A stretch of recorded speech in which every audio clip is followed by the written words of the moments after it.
Welcome back, dabbers and dabberettes. We are back with a device from a new company that we actually haven't done any content on, Dr. Dabber. With the introduction of their brand new flagship device, the Switch 2, this was one of the first times I really became interested in trying a Dr. Dabber device. So I was super pumped when they reached out and asked if I wanted to give it a go. Here we are, let's unbox the Switch 2 and get into it and put it to the test. Is it gonna get the Moo seal of approval? Will it become the Puffco killer? Let's go ahead and get this sucker unboxed.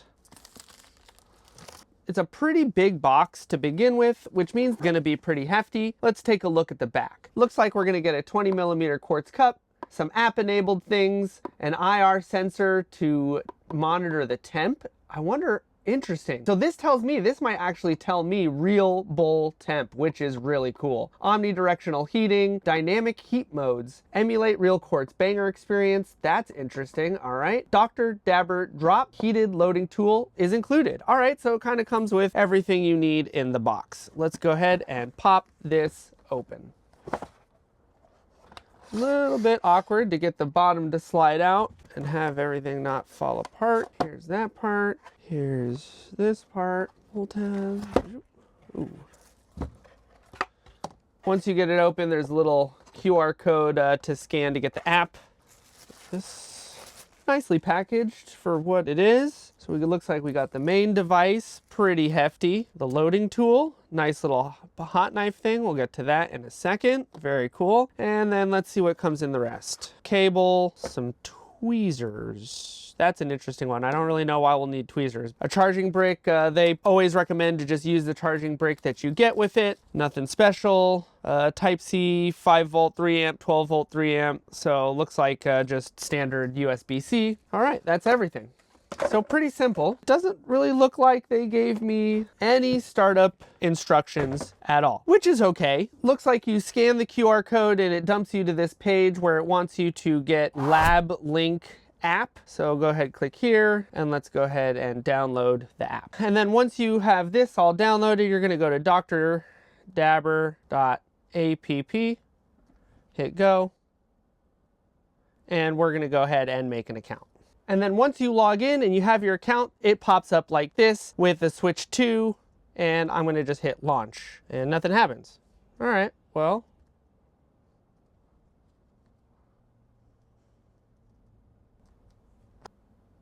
Okay, well, looks like I just got to the user manual. Slide the switch on the back to turn it on. Ah, there we go, that makes a lot of sense. This thing is pretty tall. Switch has 15-minute shutoff period, 3D LEDs on the back talk about the battery, app connection, we did that. Temperature setting, the plus and minus buttons. Setting 1, 400, setting 2, 440, setting 3, 480, setting 4, 500, setting 5, 540. 400 seems pretty low, so we'll have to see how that equates to what we're trying to accomplish here. And the default setting is on setting 3, cyan 480, which seems to make sense to me. Once you have that all set up, you're gonna press the Dr. Dabber button on the front here to activate, and the LEDs will pulse red and green. Heat cycle can be canceled anytime by pressing the button again. 3 white flashes indicate low battery. Charging, getting started. I'm definitely gonna wanna clean this, so we're gonna have to take a second to do that. Some app stuff. Looks like you can make some custom profiles,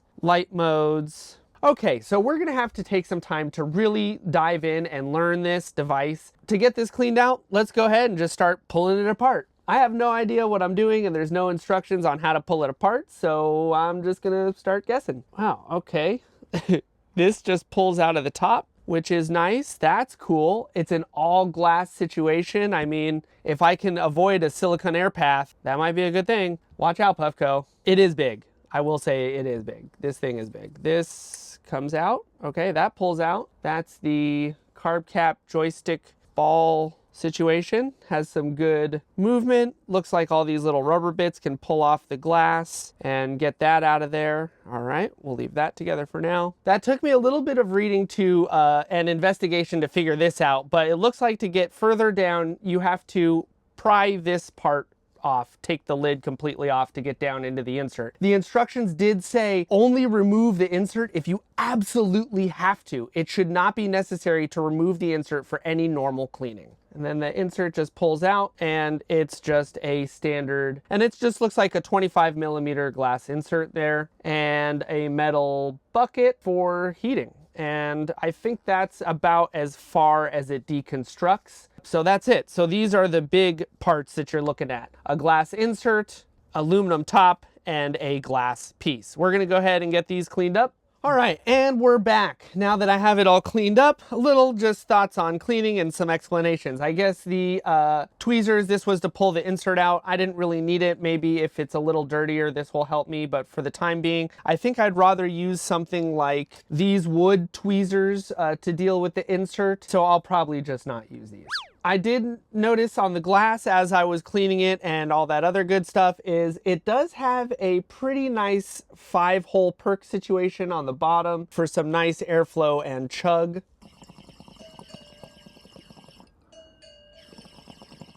So it does look like it has some pretty decent function. Slide this back into the rig and make sure that the hole is lined up with the line there. Now that we've got all the water in there, we're gonna go ahead and get a dab all ready to go. And today we're going with some Crocodile Terp D, which is a great blueberry mix from Kaya Farms Extracts, one of my favorite brands that's local to me. So we're gonna go ahead and take a pretty hefty sized dab on there to see what this can take. It's on. I'm gonna go ahead and push the button.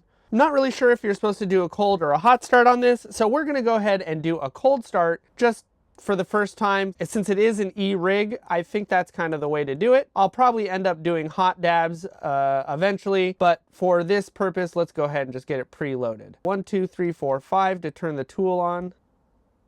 And it just, so it's like 5 times and then you click it twice to get it to melt. It's not like a push activated like some of the other hot knives, which I feel medium about, that this just kind of stays on and hot. So now that we've got it loaded up there, let me put it in a place where you guys can see the concentrate, get a nice melt shot, and we're gonna push the button one time, and the lights turned red on the side and to tell me it's heating. Let's go ahead and watch it melt.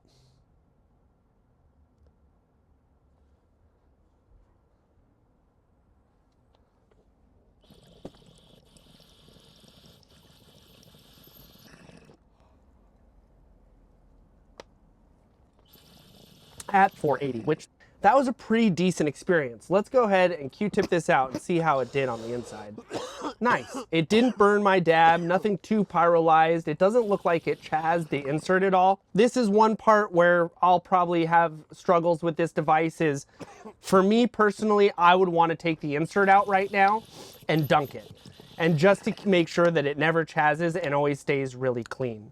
I know they say you don't have to do that, but they've made it kind of hard to even entertain that idea because you have to take the glass out and pop this off in order to get the insert out. For now, I'll probably just use something like a Terp wipe to shove that in there after my Q-tip because I know the Q-tip doesn't always get everything, and I'll show you that right now.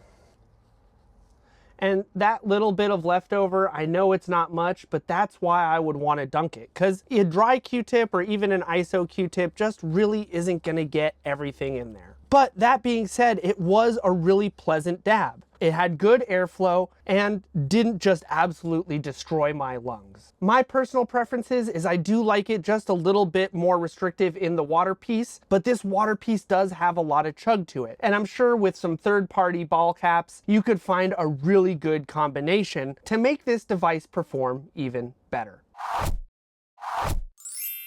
I'm sure with some dialing in and some figuring out and science and a lot of dabs, I will get this device dialed in. My first impressions are pretty good. It definitely doesn't hit as hard as a rig, but I would say the first rip I had tasted a little bit better than my Puffco Pro. So I'll really have to figure out some science and to put this on head to head with the Pro. And before we send off, just for those of you wondering, size difference, it is a lot bigger than the Puffco. So that is something to take into consideration with the portability of this, because as it stands, for me, this is more of an at-home device. So unfortunately for this device being an at-home device, it's gonna have some tough competition against my quartz and rigs. That's all for the Dr. Dabber Switch 2. Thanks to the people at Dr. Dabber for an awesome chance to try this really great device. For all my viewers out there, stay tuned to find out if this wins the reach test and gets the Moo seal of approval. As always, thanks for watching and stay lifted. Psst, come hang out with us on Discord. Keep an eye out for some moochandise coming to an internet near you.